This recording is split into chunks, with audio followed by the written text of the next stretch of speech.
ভাই তোমরা বলে আমার বোনটা ডিস্টার্ব করো। ডিস্টার্ব কি এলাকায় গেলে পরে ডিস্টার্ব হবে কি হইছে এলাকা আমার এলাকাটা আমার আমি যাব ডিস্টার্ব করে কি করবি তুই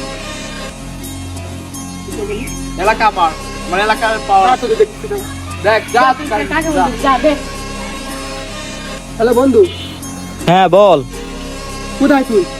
আমি এই যে স্কুলের পিছনে বসে রয়েছি, কি হয়েছে বল। আরে আমার বোনটা কিছুদিন ধরে কয়টা পোলাপান ডিস্টার্ব করতেছে ঠিক আছে, আমি তোর সাথে গেছি ভালো তো কথাবার্তা বলছি, ও আমার এসে দাঁড়িয়ে দেয় ঠিক আছে, আবার বলে কি নেক্সট টাইম ডিস্টার্ব করবো, তুই পারলে কিছু করি। কি বলিস, ওর এত বড় সাহস! দাঁড়া তুই কোথায় আছিস? তাড়াতাড়ি বডি স্কুল ব্রিজের উপর আয়। আচ্ছা তাড়াতাড়ি আচ্ছা দাঁড়া আসতেছি, কিরা এটা দিয়ে নিতেছি, দাঁড়া। এই আসতেছি ভাইয়া খারাপ ভাই তো আমি যাইছি না।